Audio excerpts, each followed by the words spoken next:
बोल्नुस् कुन चाहिँ numerical practice गर्दै भन्नुस्।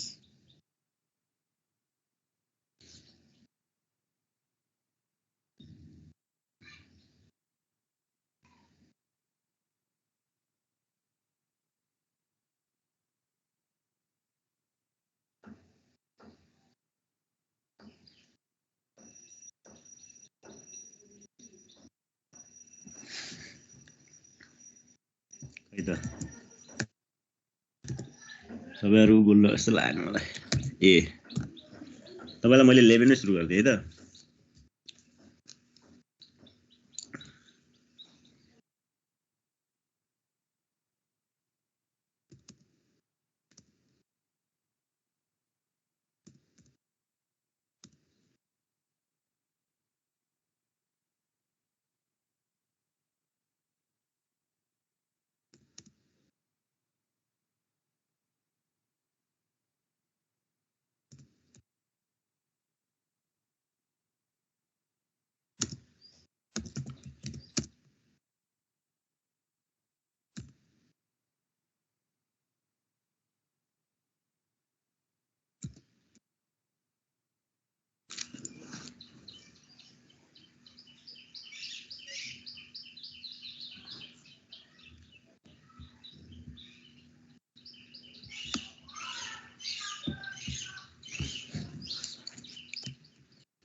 तपाईहरुको फिजिकल क्लास हुने भन्ने कुरा हल्ला कहाँ पुग्यो?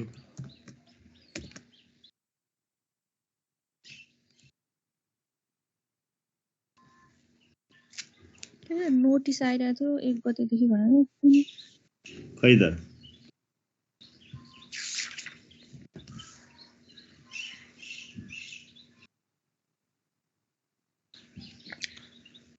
यसमा कम्पनीको केस छ है। अब यसमा अलिकति हामीले इन्डिभिजुअल पर्सनको हामीले जुन स्ल्याबको कुरा थियो, अब यसमा चाहिँ कम्पनीको केस छ। यसो ट्याक्स रेट फरक हुन्छ। सबैभन्दा पहिला हामीले यसमा हेर्यो भने अब तपाईको न्युमेरिकल हेर्नुस्। In a companies income and expenses relating to investment heading for the previous year and given below भनेको छ। इन्कम फ्रम नेचुरल रिसोर्स यो चाहिँ तपाईको इन्कम हेडिङमा चाहिँ आउँछ। यो इन्कम फ्रम नेचुरल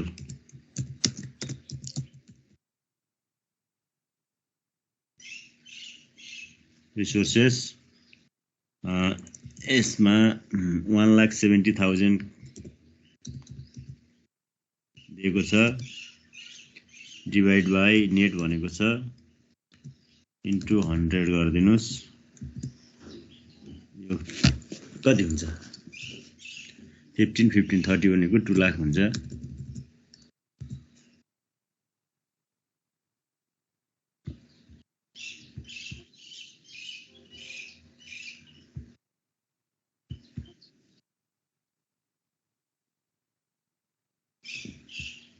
फर्स्टमा, सेकेन्डमा dividend from a resident company net भनेको छ। यो हामीले केही गर्नु परेन। तपाईको अब आयो है। इन्ट्रेस्ट रिसिभ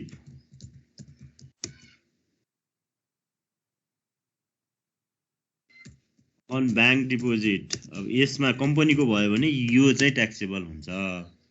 यो कुरा बुझ्नु पर्यो। यसमा कति भन्छ त भन्दाखेरि 2,55,000 के रे 2,55,000 यसमा पनि 15% नै हुन्छ। के रे 15% भनेपछि 85 भयो इन्टु 100 कति हुन्छ? यो क्याल्कुलेसन गर्नुस् त। 3 लाख 3 लाख है। लाख हुन्छ यो। त्यस पछाडि तपाईको रेन्ट फ्रम सबलेटिङ अ हाउस भनेको छ। यो चाहिँ तपाईको सबलेटिङ हुने बित्तिकै के हुन्छ त भन्दा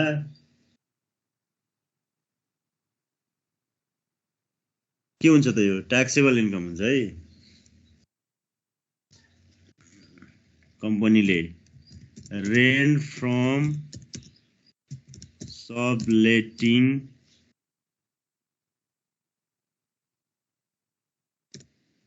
हाउस यसमा चाहिँ के छ नेट छैन ग्रस फिगर छ 1,80,000 त्यसपछि gain from disposal of land gain from disposal of land 1 lakh this we see amount received accepting restriction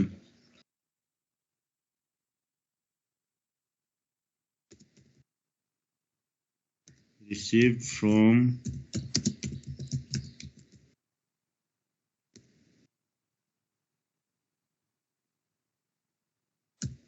on investment को कति छ यसको फिगर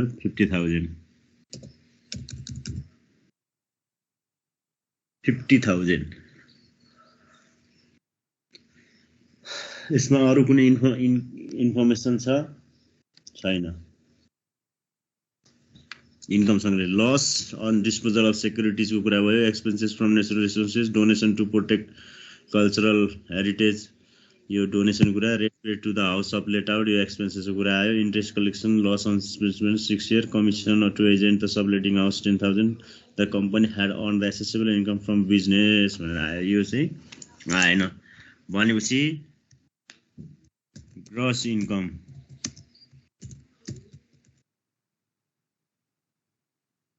कति हुन्छ यो इजिकल टु 8,30,000 8,30,000 है 40,000 830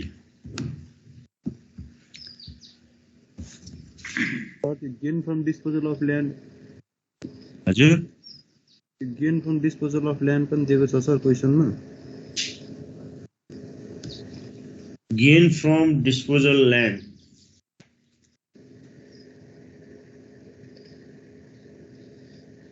मलाई त यसमा रहेन सर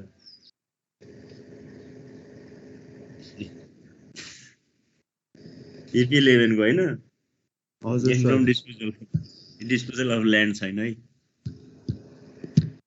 मैले यहाँ पुरानो बुक हेरिरहेको छु के हाम्रो बुकमा त छैन सर त्यो अनि मेरो बुकमा त हेर्नु है यो पुरानो बुक भयो भने यति समस्या हुन्छ म यहाँ नयाँ बुक भेटिएन के आज यहाँ कहाँ परेछ म यहाँ पुरानो बुक हेरिरहेको छु कति भयो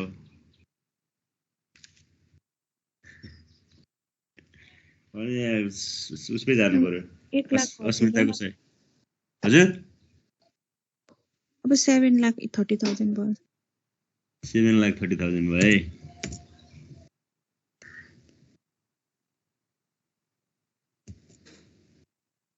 त्यो राखेको पनि के पर्दैन थियो यो पुरानो बुकमा हेरिरहेको छु म एकछिन अस्मिताको साइट पनि खोज्नु पर्यो है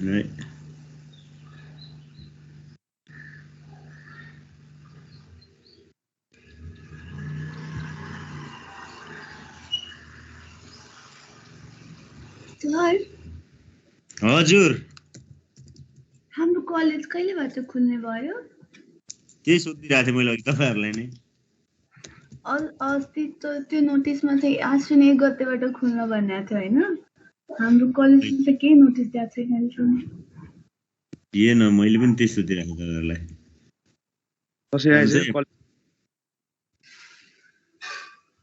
हजुर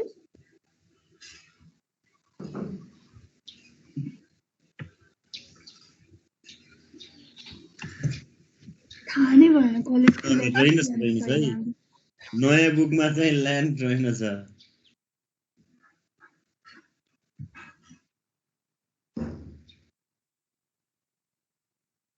तपाईँको नयाँ बुकमा चाहिँ पुरानो बुकको न्युमेरिकलमा अलिअलि काटछाट गरेको रहेछ है।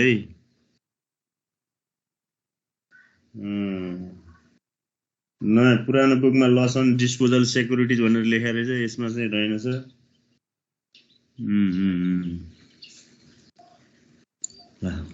मैले पुरानो बुक हेरेँ। ल ठिकै छ, केही भएन। अब तपाईँहरूले यहाँ हेर्नुहोस् है, अब यो 7,30,000 आयो है। यसमा चाहिँ अलिकति यो न्युमेरिकलको यसमा चाहिँ अब एक्सपेन्सेसमा कम्पनीको हकमा चाहिँ धेरै कुराहरू चाहिँ घटाउनु पाइन्छ के। अब यसमा हेर्नुहोस्, तपाईँको बुकमा चाहिँ expenses of for natural resource भनेको छ हो, यो घटाउनु पाइयो। एक्सपेन्सेस फर नेचुरल 14,000 छ, यस्तो घटाउनु पायो। यसमा जनरल एक्सपेन्सेसहरू छ भने पनि घटाउनु पाइन्छ। तपाईँको इलेक्ट्रिसिटी यस्तो किसिमको छ भने पनि घटाउनु पायो। अब तपाईँको donation to protect cultural heritage भनेको चाहिँ या प्रोभाइड भनेको चाहिँ यो चाहिँ हामी अर्को स्टेजमा जान्छौँ है। यसमा चाहिँ कहाँ जान्छौँ त हामी भन्दाखेरि यो अर्को ट्याक्सेबल इन्कममा भयो। Rent paid for the house sublet out भनेको छ, यो चाहिँ तपाईँको रेन्ट पेड यो घटाउनु पाइयो है। Rent paid for the sublet out,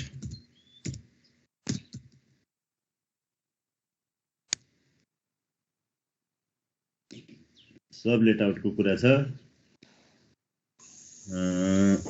सब लेटिङको कुरा छ। यसको एक्सपेन्सेस 1,20,000 यो भयो। त्यसपछि तपाईँको इन्ट्रेस्ट कलेक्सन चार्ज, हामीले यो एक्सपेन्सेस पनि घटाउनु पायो।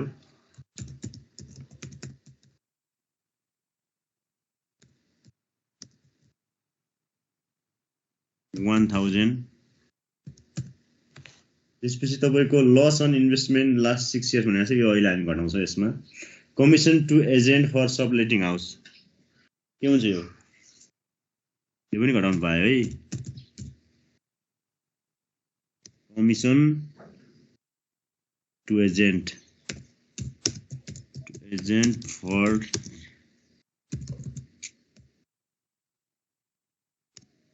सबलेटिङ, के छ यसको फिगर 10,000। त्यसपछि the company had earn the assessable income भनेको छ, यसमा केही परेन। भनेपछि तपाईँको टोटल डिडक्सन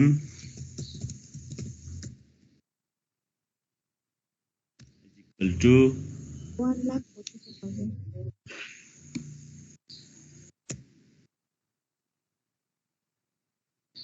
कति भन्नुभयो? 1,44,000। 1,44,000।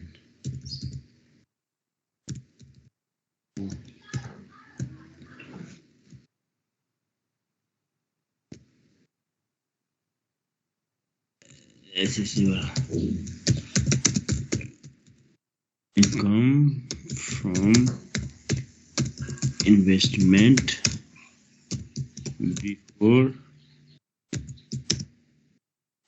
loss adjustment है।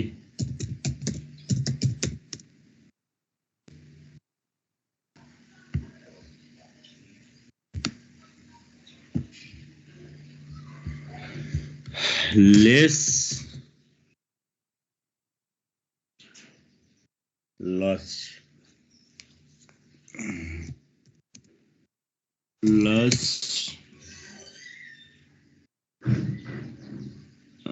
on investment, loss on investment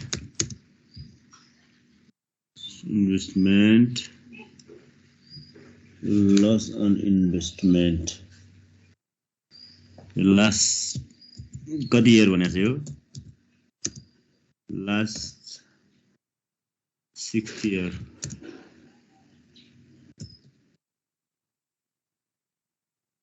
सिधै घटाइदिनुहोस्, कति छ यसमा?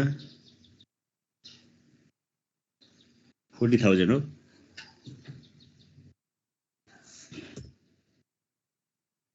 $40,000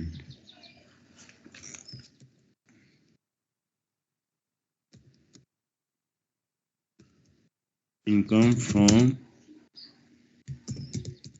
investment is equal to minus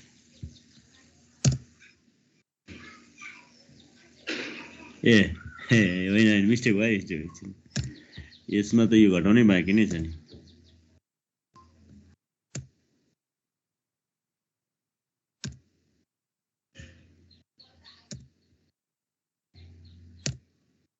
5,46,000 भयो है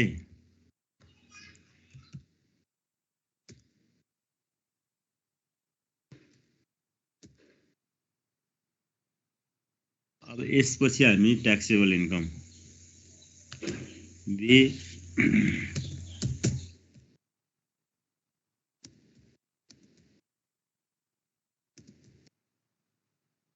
taxable income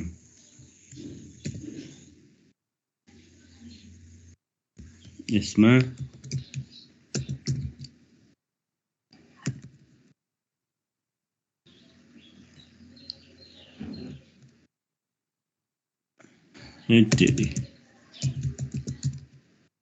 assessable income from investment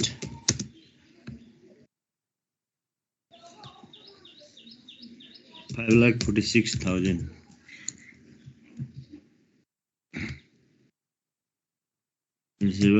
assessable income from business एउटा स्मल बिजनेस पनि छ है यसमा कहिले चाहिँ यसमा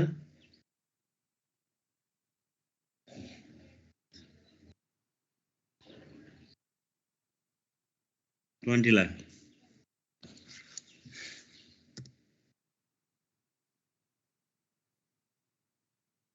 20 लाख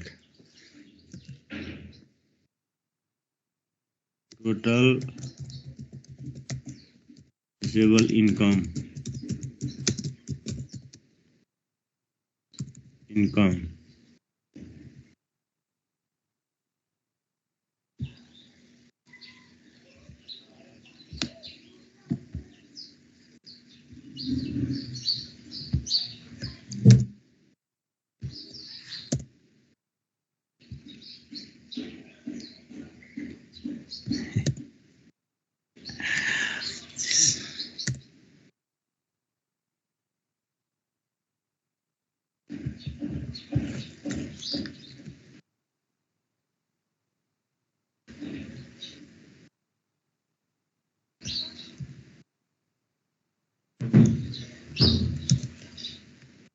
लेस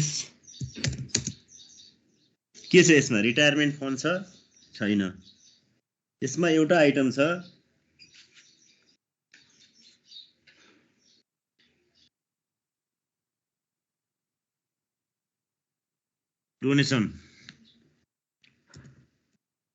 डोनेसनमा तपाईको एक्चुअल कति छ कति थाउजन्ड हो डोनेसन 40,000 40,000 सर अनि यहाँ आईआरडी ले एप्रुभल भनेको छ 10% अफ 25,46,000 यसो कति हुन्छ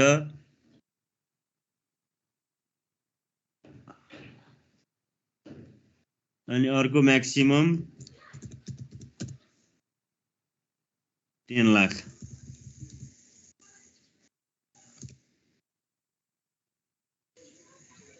सो यो 10% किन गर्यौं हामी डोनेसनमा यसको त 5% हुन्छ हैन यहाँ कम्पनीको केस छ अनि आईआरडी ले एप्रुभल दिएको छ भन्छ के नेचुरल हेरिटेज साइटमा चाहिँ नर्मल्ली डोनेसन दिन पाइहाल्छ त्यसमा पनि इनल्यान्ड रेभिन्यू डिपार्टमेन्टको आईआरडी को एप्रुभल भएको हुनाले हामीले 10% गरेको अबलाई मैले डोनेसनको दुईटा केस सिकाएको थिएँ एउटा आईआरडी को एप्रुभलको केस सिकाएको थिएँ एउटा चाहिँ नर्मल केस सिकाएको थिएँ एउटा इनल्यान्ड रेभेन्यू डिपार्टमेन्ट IRD ले एप्रुभल दियो भने म्याक्सिमम 10% सम्म और 10 लाख और एक्चुअल विचिपर इज लेस गर्न पाइन्छ। नर्मली डोनेसन चाहिँ 5% और 1 लाख और एक्चुअल यो हो। बुझ्नुभयो? हजुर कन्फ्युजन नहुनुहोस्, नबुझेको कुरा सोधिहाल्नुहोस् है। यसमा हुन्छ कुन सर। सानो भयो त? 40,000 40,000 भयो। ट्याक्सेबल इन्कम कति भयो त?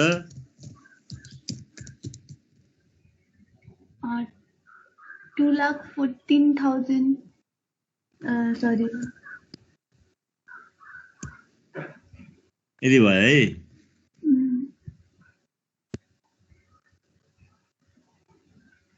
अब हामीले ट्याक्स लायबिलिटी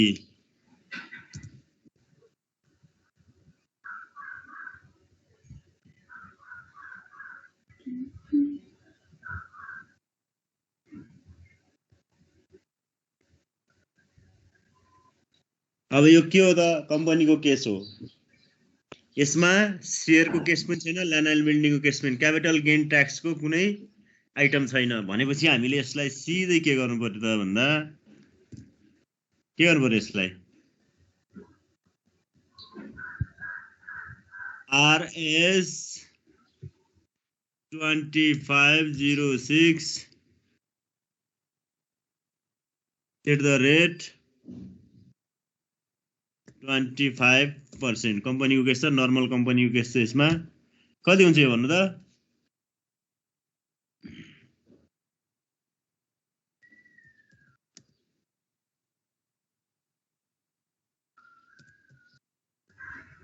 $6,26,500 $26,500 यो फिगर हो। हजुर अब एडभान्स ट्याक्स केमा थियो? यसमा नेचुरल रिसोर्समा थियो एउटा,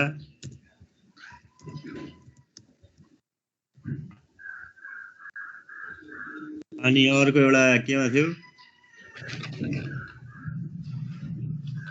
इन्ट्रेस्टमा थियो।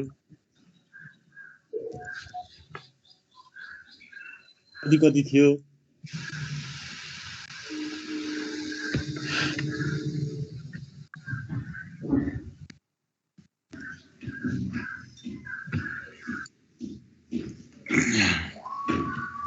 नेचुरल रिसोर्समा थियो 30,000, इन्ट्रेस्टमा थियो 45,000,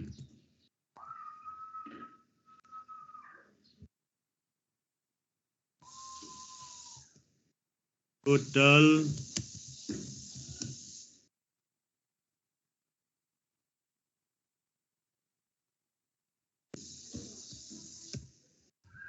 5,51,500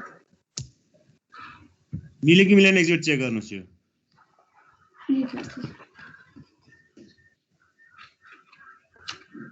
PP11 यो चाहिँ कम्पनीको हकमा यसरी गर्नु पर्यो है।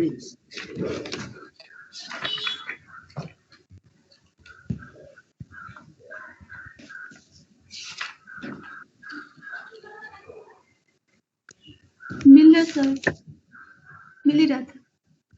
Income from business 11, income from investment पो हो त्यो। मिलिहाल्यो सर। मिल्यो ल। तपाईहरुले अब PP11 पनि मैले प्र्याक्टिस गरिदिएँ। PP12 चाहिँ प्र्याक्टिस गर्नुस्। एउटा 12 भए पनि गर्नुस्। यसमा धेरै इन्फर्मेसन छ। 13 पनि इन्डिभिजुअलको हकमा छ, 14 मा कम्पनीको हकमा छ, 16 मा फेरि इन्डिभिजुअल छ। यसरी चाहिँ प्र्याक्टिस गर्दै जानुस्। अझै हामीसँग यसको इन्कम फ्रम इन्भेस्टमेन्टमा अझै प्र्याक्टिस गर्नुपर्छ हामीले। त्यसकारण मैले यसलाई चाहिँ त्यति धेरै स्पिड अप गरिन। हजुर सर नेचुरल रिसोर्स अनि इन्ट्रेस्ट चाहिँ दिएकै छैन त हाम्रो बुकमा। यो चाहिँ किन चाहिँ यो थर्ड सी को कम्प्युटेसन अफ ट्याक्स लायबिलिटिजमा जुन अनि त एडभान्स माथि हामीलाई न्युमेरिकलमा इन्कम फ्रम नेचुरल रिसोर्स भनेर 1,70,000 दिएको छ, तर नेट दिएको छ। हामीले त्यसलाई ग्रस गर्यौँ नि, त्यसमा अलरेडी 30,000 ट्याक्स काटिसकेको छ, डिडक्ट गरेको छ। हामीले 2 लाख गर्यो माथि, त्यहाँ हेर्नु भएको छ। हजुर 85% गरेको थियो। 2 लाख माइनस 1,70,000 कति ट्याक्स डिडक्ट गरेको रहेछ एडभान्समा भन्दा 30,000। अनि इन्ट्रेस्टको हकमा पनि 2,55,000 छ नेट। हामीले यसलाई ग्रस 3 लाख गरियो, 3 लाखमा 45,000 चाहिँ अलरेडी एडभान्स ट्याक्स डिडक्ट गरिसकेको छ। त्यो पैसा चाहिँ हामीले ल्याएर लास्टमा घटाउनुपर्छ। यो कुरा पनि तपाईँहरूले सम्झिनु पर्यो। इन्डिभिजुअलको हकमा पनि त्यस्तै हुन्छ। इन्डिभिजुअलको हकमा हुन्छ। एडभान्स ट्याक्स त तपाईँको जस्तो हामीले क्यापिटल गेनमा गर्छौँ नि, क्यापिटल गेन जस्तो तपाईँले सेयर आज किन्नुहुन्छ, तपाईँले आजै त्यसको ट्याक्स पे गरिसक्नुपर्छ। तर तपाईँको ओभरअल स्टेटमेन्ट त अर्को फिस्कल इयरको श्रावण टु आस्पिना गर्नुपर्छ हो। त्यति बेला आज पे गरेको ट्याक्स चाहिँ तपाईँले त्यति बेला ओभरअल स्टेटमेन्ट बनाउँदाखेरि पे गर्न नपर्ने पनि हुनसक्छ क्या। त्यति बेला ट्याक्स रिफन्डको केस गर्छौँ नि हामी हो। त्यस कारणले नेचुरल रिसोर्समा पनि हुन्छ, उसमा पनि के अरे इन्डिभिजुअलमा हुन्छ, कम्पनीको हकमा पनि हुन्छ। एडभान्स ट्याक्स चाहिँ अलरेडी विथिन ट्रान्जेक्सनमा डिडक्ट हुन्छ त्यो चाहिँ। त्यस कारणले त्यस्तो ट्याक्सहरू चाहिँ लास्ट ट्याक्स लेबिलिटीमा घटाउनुपर्छ। हामीले त अहिले ट्याक्स पेबल निकाल्ने हो नि, कति तिर्नुपर्छ त गभर्मेन्टलाई। अनि पहिला तिरेको के छ त स्थिति हेरेर चाहिँ तिर्ने हो के। बुझ्नुभयो? हजुर। जस्तो सेयरको भएको भए के हुन्थ्यो, अहिले हामी सेयरको छुट्टै ट्याक्स लायबिलिटी क्यालकुलेसन गर्थ्यौँ। ल्यान्ड एन्ड बिल्डिङको ओनरसिपको केस भएको भए के हुन्थ्यो, छुट्टै गर्थ्यौँ। अब जस्तो लास्ट इयरको क्वेसनमा चाहिँ के अरे gain from disposal of land भन्दैछ 1 लाख। अनि त्यसमा के गर्थ्यौँ त भन्दाखेरि चाहिँ ट्याक्स काट्थ्यौँ। गेन फ्रम डिस्पोजल अफ ल्यान्डको ट्याक्स चाहिँ कति हुन्छ त भन्ने कुरा हुन्थ्यो। नर्मल्ली चाहिँ क्यापिटल गेन ट्याक्स चाहिँ कुनै क्वेसनले क्लियरली इन्फर्मेसन दिएन भने 10% हुन्छ। अदरवाइज ल्यान्ड एन्ड बिल्डिङको ओनरसिपको केस छ 5 इयर मोर र लेस। अनि तपाईँको सेयरको लिस्टेड र नट लिस्टेड भन्ने छ। अब जस्तो यो कम्पनीको हकमा छ, यसमा चाहिँ कम्पनीको हकमा भएको भए यहाँ नट लिस्टेड सेयर भनेको भए कति पर्सेन्ट हुन्थ्यो, लिस्टेड भनेको भए कति हुन्थ्यो। यहाँ क्वेसनले दिएन, तर दिएको भए के हुन्थ्यो त भन्दा लिस्टेड भएको भए 10% हुन्थ्यो, नट लिस्टेड भएको भए 15% हुन्थ्यो, नन रेसिडेन्ट भएको भए के हुन्थ्यो त भन्ने हुन्थ्यो। फेरि नन रेसिडेन्ट भएको भए 25% हुन्थ्यो। यो कुरो चाहिँ यसरी बुझ्नु पर्यो है।